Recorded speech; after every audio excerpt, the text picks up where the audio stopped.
You're just not given enough time.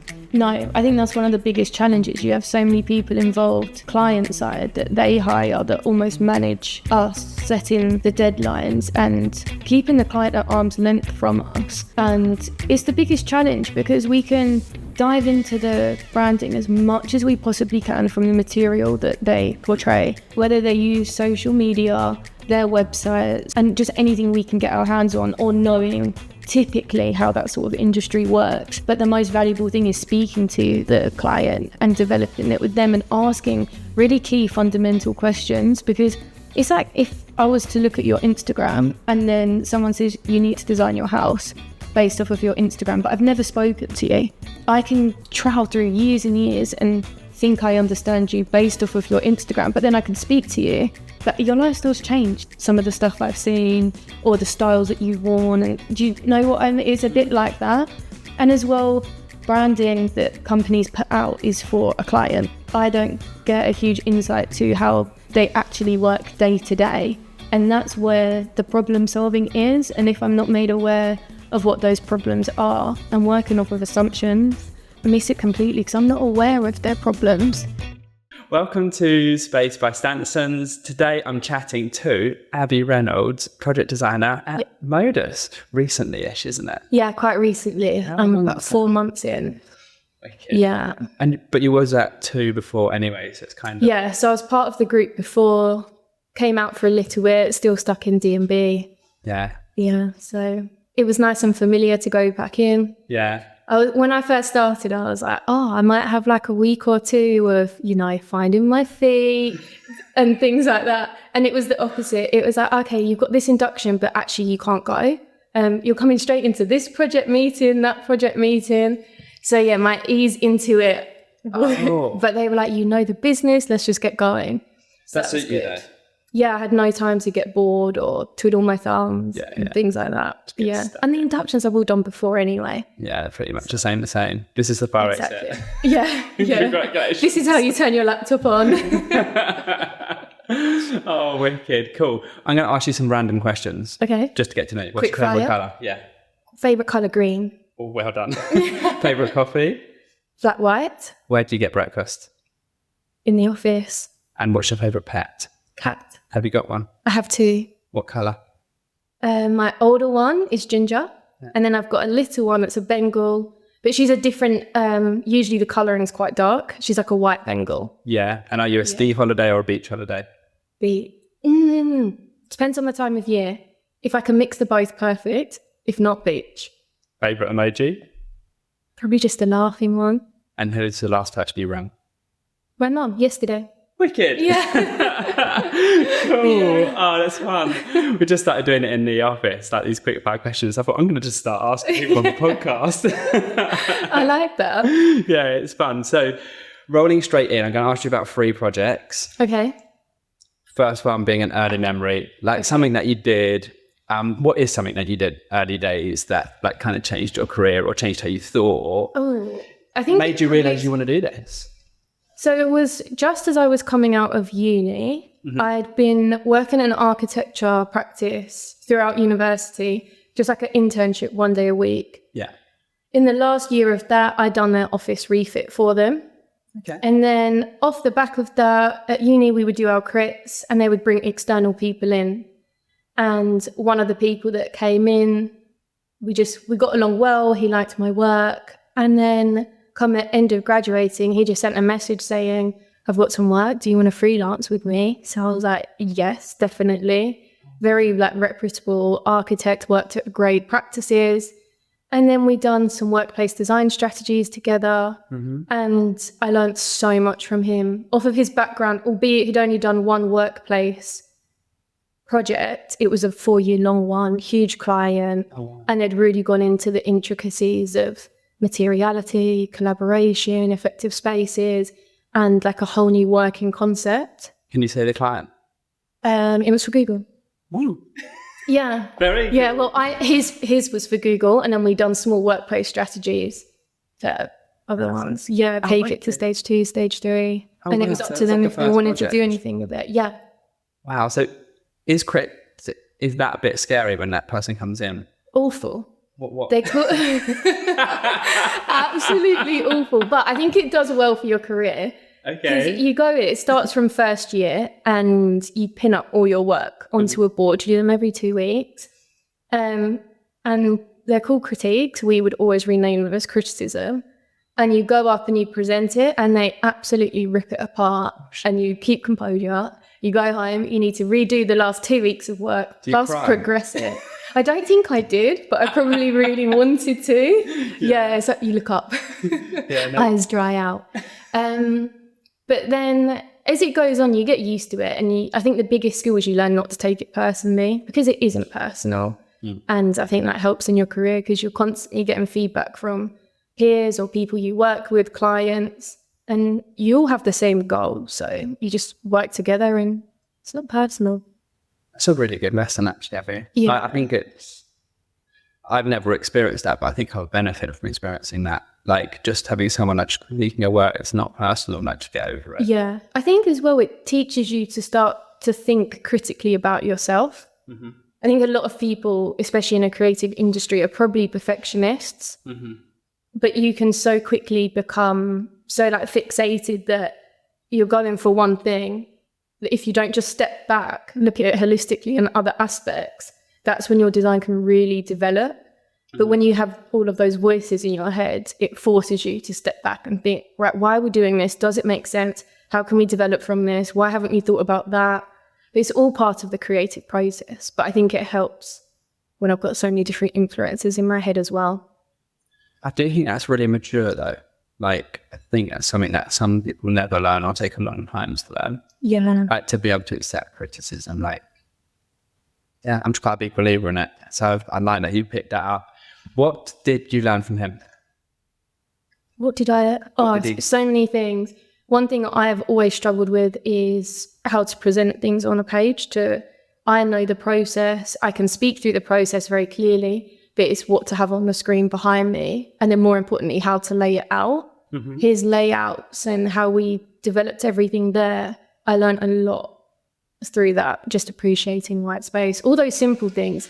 But that's something that doesn't come naturally to me. I mean, also graphic design, like presentation design. Yeah, but we have graphic designers, so I don't have to worry too much about that now. But I still think about it a lot. Yeah, I know that's an area that I've struggled with. Yeah, that was one really big thing. Just telling the story, leading the client through the story, and knowing that although we do it day in and day out, you're often presenting to people that don't.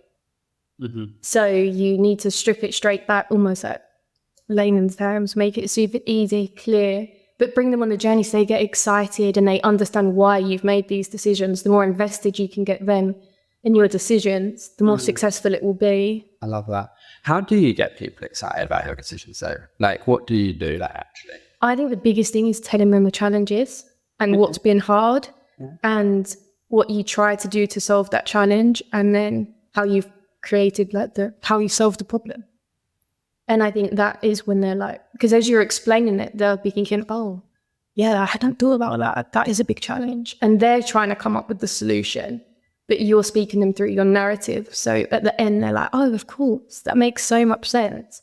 Rather than if I just say, oh, we've done this because of this, it's not as impactful. It doesn't sell them. It doesn't get them on board. I mean, it can sometimes, but yeah, it's all about the storytelling. That's really good. I like the idea of presenting the challenge before, so then they can almost feel the pain before you give them the solution. Yeah. I think they're going to take that. What I went through. Yeah. It's a bit of trauma dumping. Yeah. You've only got it for a minute. I had it for 2 weeks. Yeah. Oh, actually, how long do you have a pitch for before it does? Like from. Oh, how long do you have? It varies from project to project, but it's a very short time frame. It will be the tender will come in, you do the mid-bid, and then you go to pitch. That process, anything from shortest is probably 2 weeks. The longest I've had is probably 2 months. Yeah, it's challenging because if you're trying to go through the creative process, turning things around that quick, like what I said about stepping back, it becomes much harder because you have a to-do list of everything you need to get done. And it's almost like it can be, that's the most challenging part. One day, quite soon, probably, you're going to be a design director. Got manifest, haven't you? Put it out in the Hire me. Put it out in the universe. Yeah, exactly. See what happens. Affirmations. Yeah, totally. What's the one thing you're going to do with your team and your like designers and junior designers that you learned from this guy? Study research papers, definitely. Okay. I think creative thinking, you can learn so much from someone else's research, new ideas, and you can absorb it how you want to. I think another thing is traveling. I don't think so much of just traveling to a random city in Europe. I think it needs to be very considered and with a goal. I think a great place to start is the Biennale, whether you go for the art year or the architecture year, just to be immersed in creativity. I don't think creativity, just because you work in design or architecture, is just looking at a building. It can be looking at light, art, concepts, and all the different creative fields, fashion. It can all feed into more ideas, textiles, materials, sustainability, things like that. Where do you get your inspiration from? You're proud of a few things then. Where do I get? I think I try as hard as I can. It's really easy to get fixated on just get up, go to work, go home, do a bit of exercise, have dinner. I purposely try to slow down and just look around, like look for those things that, it's so cliche, like spark joy. I love that person. Yeah. I'm totally into that person, whatever her name is. Marie Kondo. Yes. I'm so obsessed. Yeah, me too. I think I binge watched that Netflix show in record timing. But it's just appreciating life. Yeah, and you can draw inspiration from those things. So I'd say day to day, that's the biggest thing, definitely. Yeah, no, that's cool. So what are you working on now, or just finished, or just about to start? That's really exciting. Working on so many different ones. How many are you working on at once? I think I'm on about 5 at the moment. They're all at different stages. More of them are like pitch, mid-tender stage. I have 2 that are going to site very soon. So I'll probably talk about one going to site quite soon. It's an incredible building, 40 Leadenhall. Oh, lovely. Yeah, absolutely. It's stunning. And I got brought onto the project quite late. It was all designed by BDG. So quite often we'll take things from stage 3, stage 4. That does mean that some design work or enhancements or development is required. We have a separate part of the business that does the more technical construction stuff and brings it to life. But when they needed design to help enhance, I was lucky enough that I got put onto the project. So I got to cut out all of the really hard bits and enhance key areas like the auditorium, with the reception desk, the pre-function bar area. So that was a great one because I got to look at materiality and really take inspiration from the building that is already there, the reception area, and just keep it carrying on through. So, and I've not done an auditorium before. I was going to say, what have we done in an auditorium? What have I done? Yeah, what did you do in the auditorium? So a lot of it was designed out. So all the seating was designed out, and the seating joinery is incredible. The joiners doing it are really talented, but that is what we wanted to be the main focus. And it's very sleek, and it's that understated luxury. So it was everything else needed to match the quality, but not overshadow these benches. Okay, yeah. And then the challenge is the ceiling height was standard for 275i, but for an auditorium, it's very small. So it was all, I focused on enhancing the walls to bring in some more texture, lighting, and things just to make it feel taller and more grand. And that was a really fun process to go through. Yeah, we're still developing it a little bit there, but it's just the fine details now. What are you going to do to make it look taller? So it's timber panels wrapped around the whole auditorium. And then they have breaks where it flutes. So it flutes thick at the bottom and tapers really thin at the top. And then the next one will be thick at the top, taper at the bottom. And then there's tactical lighting to highlight that, just to create some more depth and interest. And then no skirting board. All of the timber is the same from the floors to the benches to the walls. So it's a really calming space. I'd like to see it. Yeah, it's going to look good. Yeah, it looks great fully lit. And then in presentation mode, when it's just the walls lit up, that looks, yeah. And you've got the vertical lines. That Yes, yeah. So that helps obviously make it feel longer. And grand. Yeah. Sounds amazing. Yeah. And what did you do in reception? Reception, the actual form of the desk was decided and the shape. It was changing the materiality. So at the back we had like a concrete curtain almost. Mm-hmm. And it was complementing that. All of the timber panels in that area are black ash. Mm-hmm. And it was really, the desk spec was white stone with a curve. White stone with a curve is an incredible amount of waste, hard to manufacture, and environmentally probably doesn't sit right with a lot of people and even the client as well. Mm-hmm. So we just changed out the materiality. We've brought through the black timber, done just a black stone top, but it's very sleek. They're going to just work off iPads. So in terms of all the bits that people don't love, like power, it's got minimal, well, it's actually got no power to the reception desk. There's just a credenza behind. It's all hidden power. So it's very sleek, and it's almost like that whole project is, when you open a product from Apple, it's like that. It's really like darker. Yeah, but darker, elevated, easy, very clean, very sophisticated. Yeah, that's a nice one. Yeah, that's quite a cool thing, isn't it? If this project was a product, what would it be? It would be like the Vision Pros, like that. And so what's the weirdest material you work with? Weirdest material I've worked with? Oh, that's a great question. Maybe something when I was back in architecture, when I was working in a development consultancy, and we were doing the remediation, well, anything from water ingress and things like that. But the main one was remediation of flammable facades. So it was post-Grenfell. And initially it was like the very investigative work of finding solutions. Mm-hmm. And that took a lot of research. Now there's a lot of products for it because of the need. But at the start, that was, so many data sheets and things like that, and speaking to people, and we'd get fire tests done on the materials to see how long they would take to burn. You've seen it glazing over, can't you? Sorry. No, but it was a really technical role. Like, wow, that is so, like head hurting stuff. Yeah. But then after you've done a few of them, it's probably got the same cladding, the same other problems. So then you got the same solutions. In terms of the creativity there, that was challenging, but I think what I took the most was making sure people would go to sleep safe. And that was the thing I probably took the most. Yeah. That is true, especially after Grenfell. Yeah. Yeah.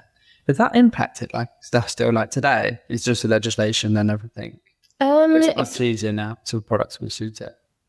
Oh, this is so how it actually happened is way back, architects had full control of the design, the build, the materials, everything. And then slowly it's become, I don't think watered down is the right word. Architects are hugely talented, but it has become that for different parts of their role, other people now do.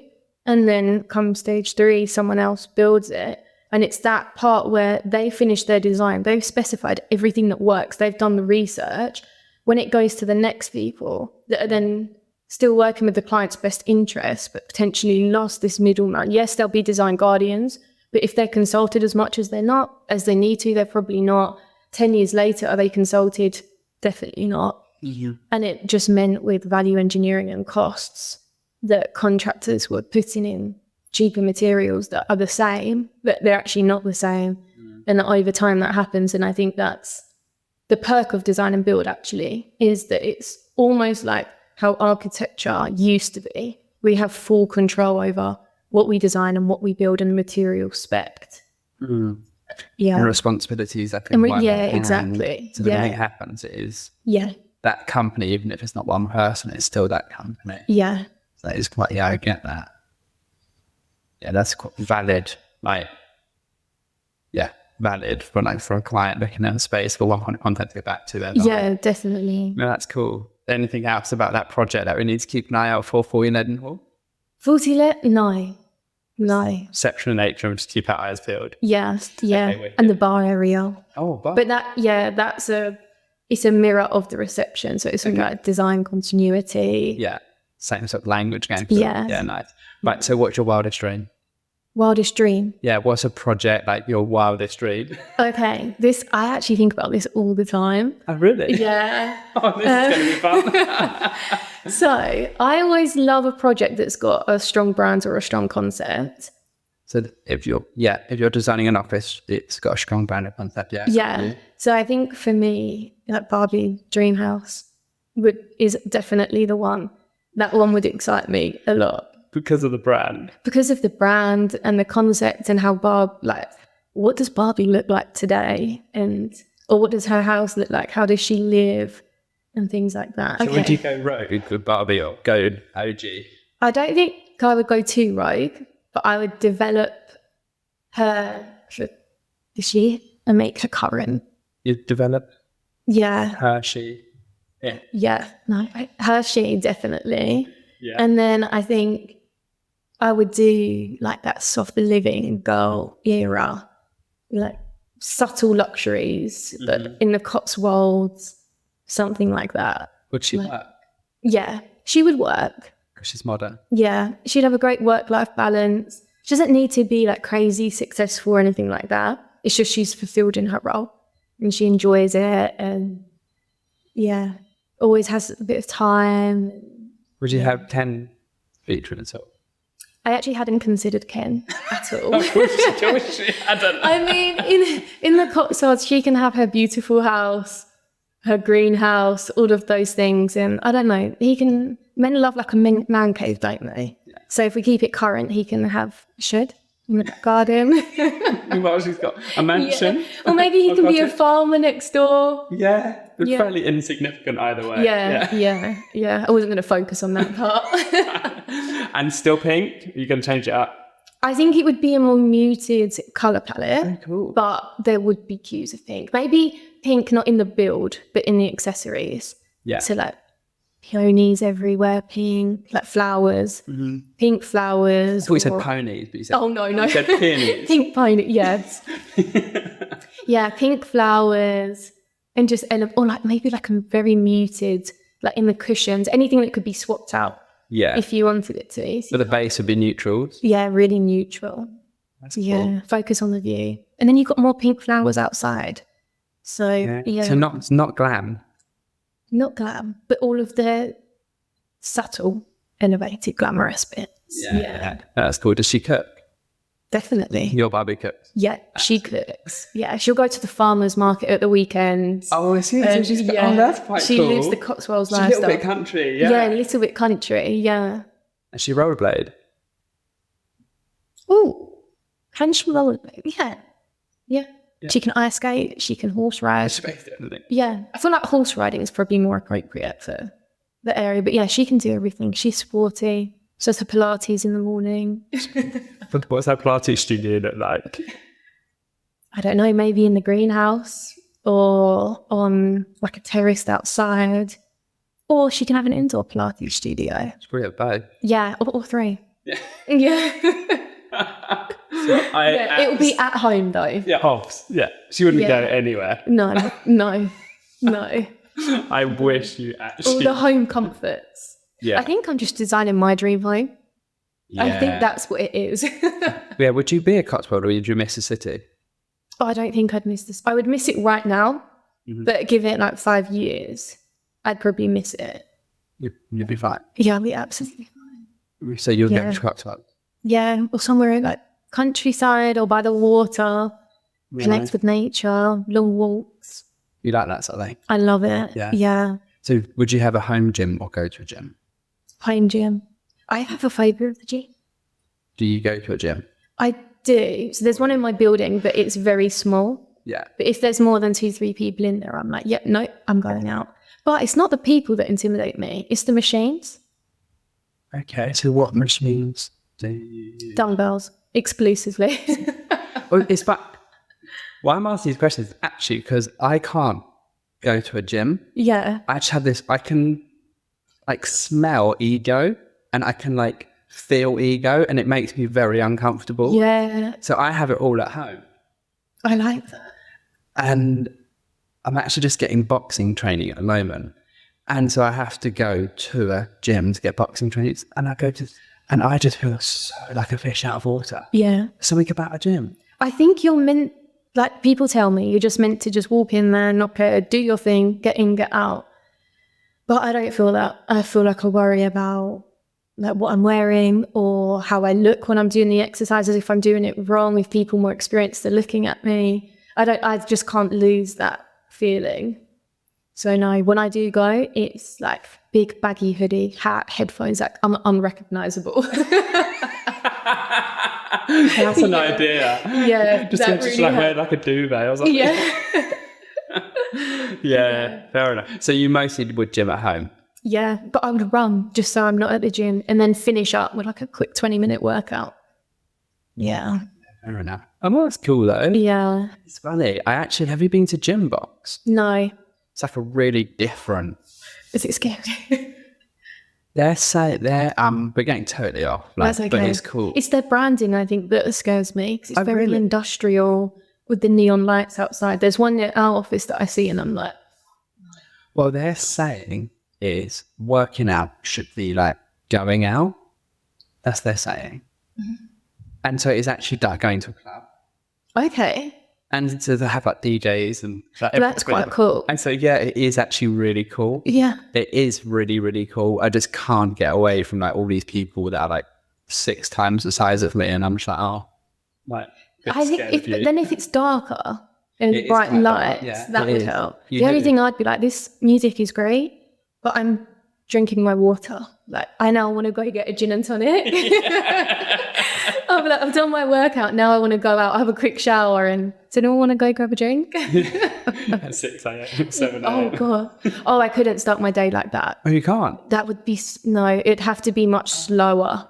So you work out at the end of the day? Yeah, yoga or Pilates, something more peaceful. Oh, okay. No, I'm literally heavy in the morning. But could you do like a rave that early? I don't know. I don't go partying that early, but I go to the gym that early. But like a gym rave? Is that what it's like? No. Well, I do it in my garage. That's true. But yeah, I do it first thing. I wake up and just trot downstairs into the gym. No, I'm evening. I used to swim competitively. And that was, the training was 5:30 till 7:30 every morning. I used to train like 8 times a week, twice on a Wednesday. And to jump in a freezing cold pool at 5:30 for my whole childhood, I'm just, no. I don't want to work out early. Definitely not. Oh, fair enough. To be honest, I do think I'm quite unusual working out early, but then just like I say, going to Gym Box for boxing training, I'd see a lot of people there early. I'm like, wow. I think it does set you up for the day. Yeah, it's quite cool. Yeah, I think that's one strong benefit. And then it's done as well. You don't have to think about it when you get home. Yeah, exactly. Yeah, I'm too tired when I get home. Would you want to be a design director ever? I've asked you that. Yeah, I think I see my career developing in so many different ways. Yeah. I know at heart I'm a creative. Yeah. So I think as long as I'm always learning creatively, Mm-hmm. I don't think it necessarily needs to be learning creatively on the software, but like creative concepts or like it could still be, I would love interiors, definitely, Mm-hmm. but like fashion or photography, just anything that makes me feel like creative and solving a problem, anything aesthetic. Have you done photography then? No, nothing more than typical, really. Yeah. But fashion I love. So, yeah. Is the industry a bit rubbish though?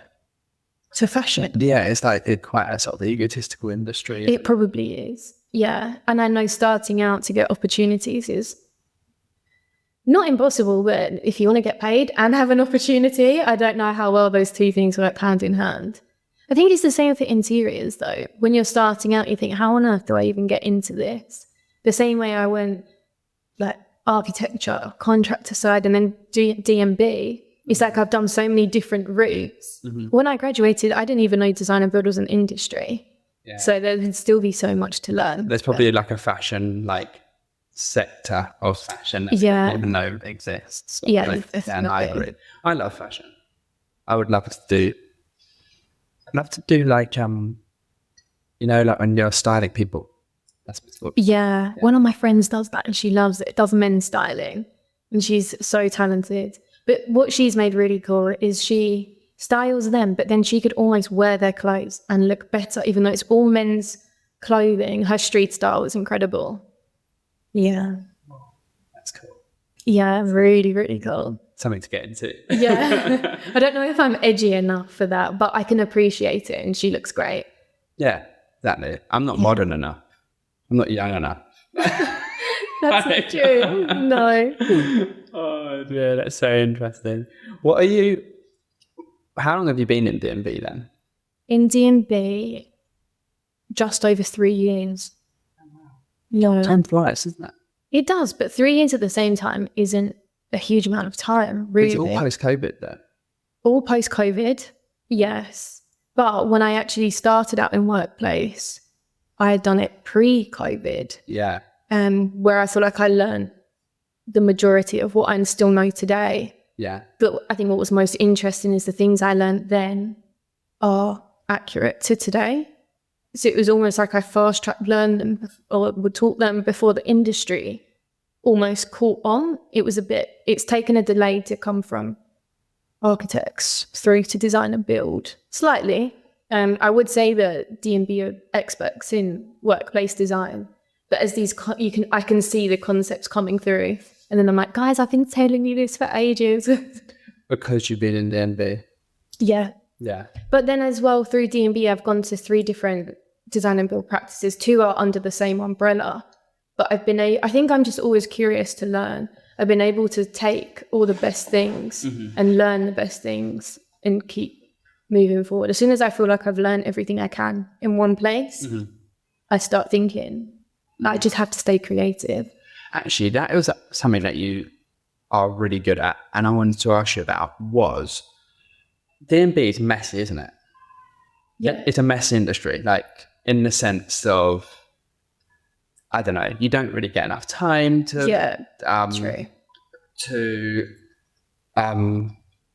build your concepts out and to actually truly understand the brand, deeply understand the brand, then design for them and actually develop something like really meaningful and like really heartfelt. Like you're just not given enough time. No, I think that's one of the biggest challenges. You have so many people involved, client side, that they hire that almost manage us setting the deadlines and keeping the client at arm's length from us. And it's the biggest challenge because we can dive into the branding as much as we possibly can from the material that they portray. So whether they use social media, their websites, and just anything we can get our hands on, or knowing typically how that sort of industry works. But the most valuable thing is speaking to the client and developing it with them and asking really key fundamental questions, because it's like if I was to look at your Instagram and then someone says, I need to design your house based off of your Instagram, but I've never spoken to you. I can travel through years and years and think I understand you based off of your Instagram, but then I could speak to you, but your lifestyle's changed since some of the stuff I've seen or the styles that you've worn. Do you know what I mean? It's a bit like that. And as well, branding that companies put out is for a client. I don't get a huge insight to how they actually work day to day.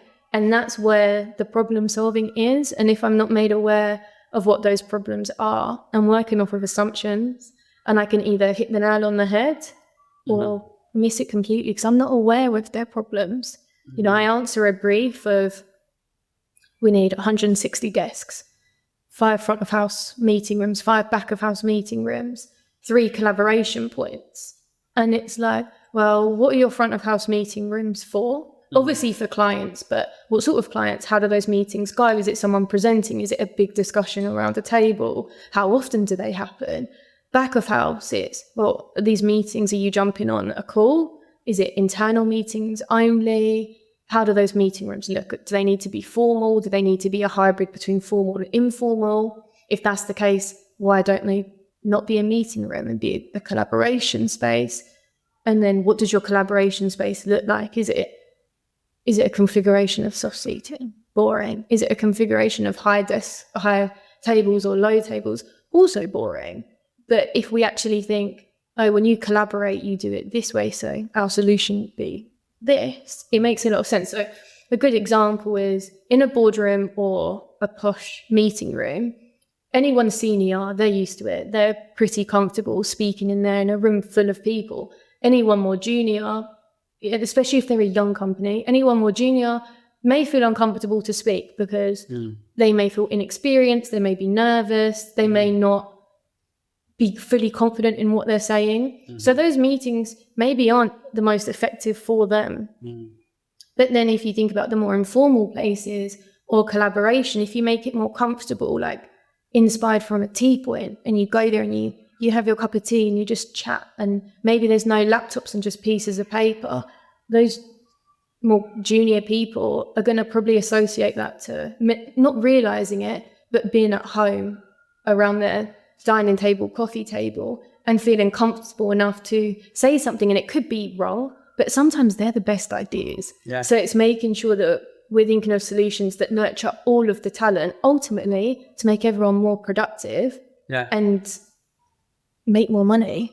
Yeah. And it's those things that we assume sometimes. And that's the most challenging part. Yeah, but as you're talking, I'm thinking two things. Like, one is company culture. It's really hard to, I mean, I know everybody knows what company culture is, but like how to really tangibly like dig into that, explain that, and like pick that to parts. But how do you want people to meet? Is it very fun? Is it very carefree, or is it like more structured, or whatever it is? But it's actually, I was going to say reading, but I don't read any books. I listen to books. I'm listening to a book by Kim Scott, The Radical Candle. Super, actually recommend it to anyone that like wants to, listen about like sort of communication, basically, like direct communication.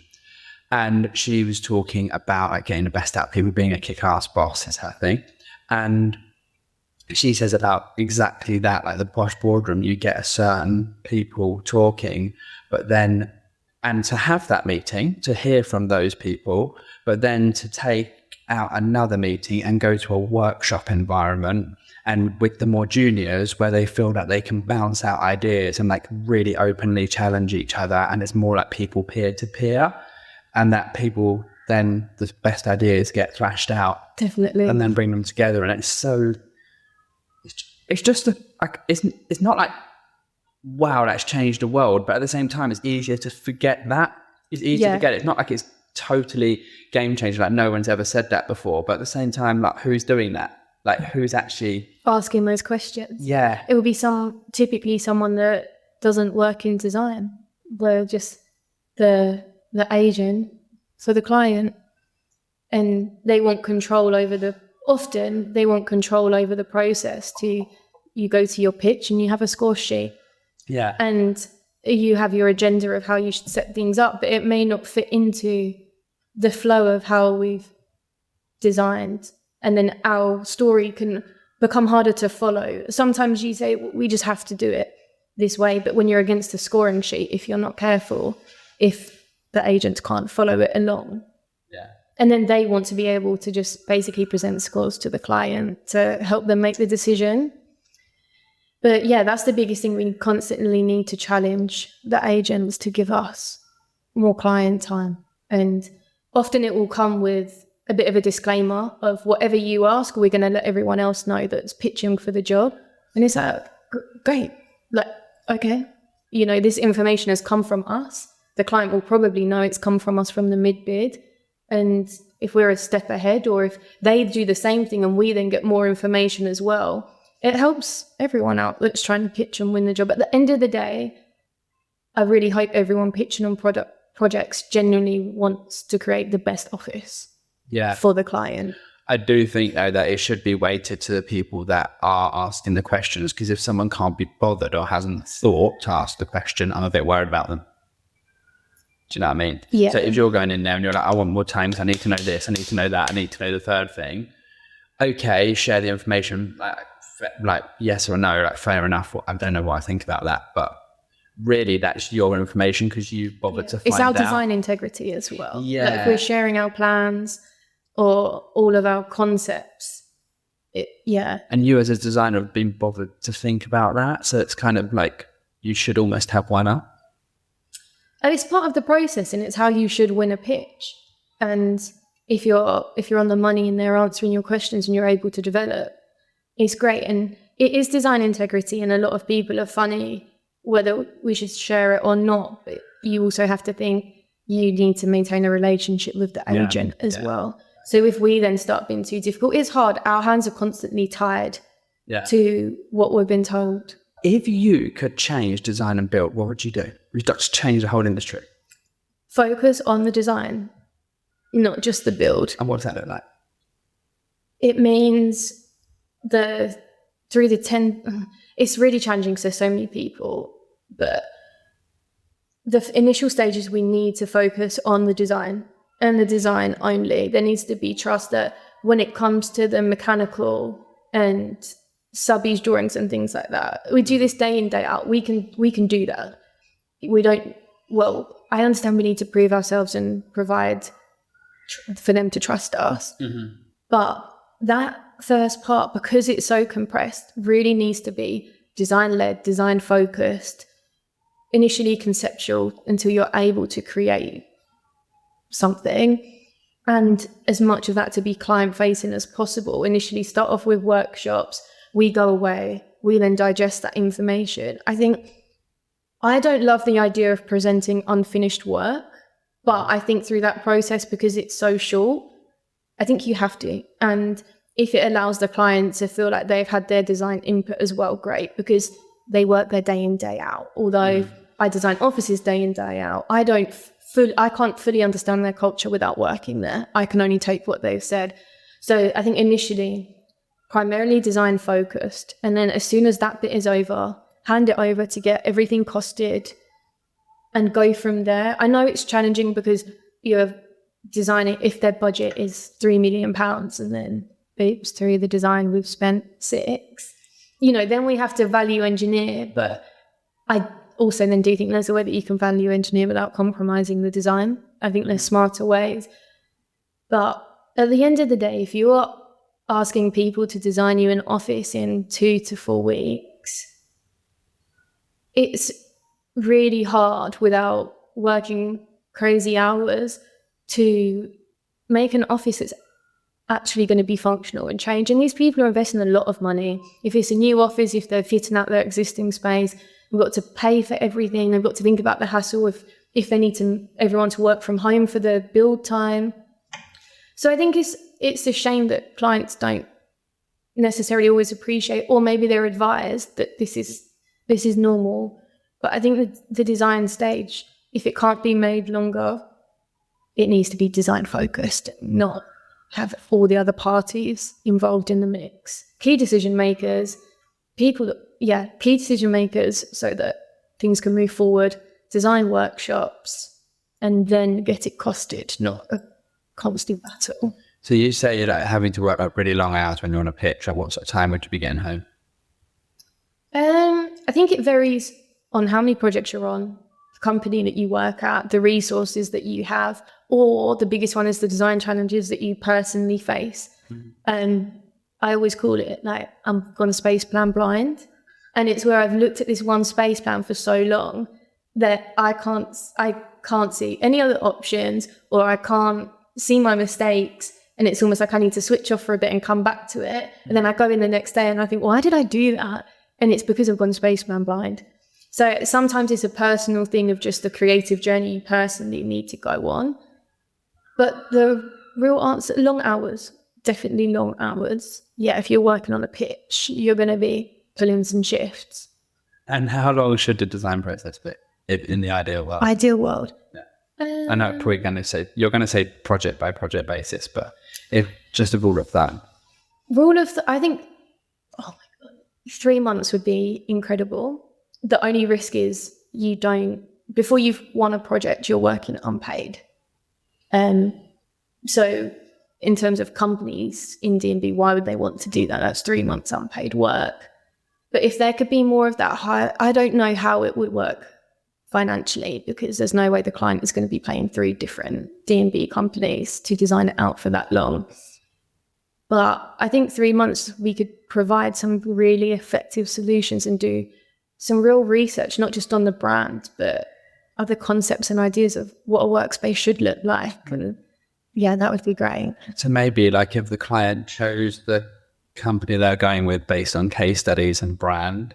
Or meeting us. It's all a people thing. Yeah, without you actually doing any design work. And then they paid you like for 3 months out to do the design work. So it's not free. It would because be a game then changer. they get a different, it's a little bit like trad. Yes. But then the build with you as well. But instead of just winning the design project like trad do, you're going to win the whole project. Yeah. That's what the world needs to do. That would be incredible. That's strange. But you know as well, architecture, some of the leading architecture practices are like 70% margins. And that's the same margin as like art. And that's because architecture is an art. Mm-hmm. Why in design and build should our art as a designer be different or feel cheap because it's not come at a cost? There's design fees once you win, but it's never going to cover the actual, design would be working at a loss. Do you think there needs to almost be like a brand in design and build like there is in architecture though? Because like Gensler, there is like Gensler or Zaha Hadid. Like, it's just like you want them regardless of what they cost. If that's what you want, that's where you go. It's kind of if you want an iPhone, I'm really sorry, but like Samsung don't sell iPhones. It just is what it is and you pay what you pay. Do D&B need that? I think that would be an absolute game changer. Although it's a big market, it's also a very small market. Most of the people that work at one have worked at others, and people tend to jump from one to the other. So I think in terms of ideas and experience, there's not that like what's next, and everyone almost feels too nervous to do something brand-wise of their own personal brand that is unique or out of water. I genuinely think once the first person creates that, all of the other D&B places will. It's just that first person to make the leap. And it's true, you can work with some huge clients, like real household names, and design and build will be screaming, we work with them. But then you think, wait, we've worked with them, but are they going to post or say, oh yeah, we worked with you? And that's the bit that needs to change, because the second they were working with like Zaha, Fawcett and Partners, they would be screaming as well. And I think if we really hone in on our art and our brand as a company, that would be incredible. Yeah, it would be challenging because no one has done it, or if they have, they've tried. But yeah, I think that would be.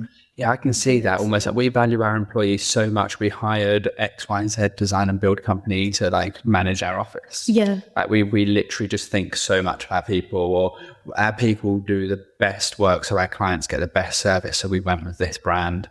Like it's almost like we give people iPhones because we care about them, or we give people Macs because they're, it's like that same kind of mentality. Yeah. You're almost proud to do it, aren't you? You're not quiet about it. Yeah. And then from the get-go, you have the trust that, they're who they are, they're going to create a great product. It's not uncertainty. Yeah. Not a salesy. It's built of trust. That would be incredible. Yeah, no, that's wicked. But I'm going to wrap it up. I'm going to ask you a last question now. Okay, I'm excited. What is your... Sorry? I'm excited. Ready? What is a favourite book or podcast that you listen to that everyone should be listening to?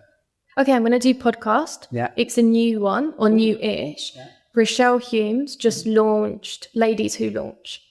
So it's women that have created, at the moment, incredible businesses. So Jo Malone's been on there, Connor Walker, House of CB. But now she's going to start doing podcasts with small businesses to see if she can connect people. And they're really interesting conversations, like an hour long each one. I just fit it in when I do my run. Okay. Yeah. I don't listen to podcasts. Really strange. I know. It's really strange, isn't it? But it's true. It just is what it is. Give one of those ones a listen. See what you think. Maybe I will. That's cool. I love businessy things. Yeah. Books and stuff. So yeah. Wicked. Well, thank you so much, Abby. You've been absolutely wicked. So interesting. I'm quite excited to see the Barbie house come to pass.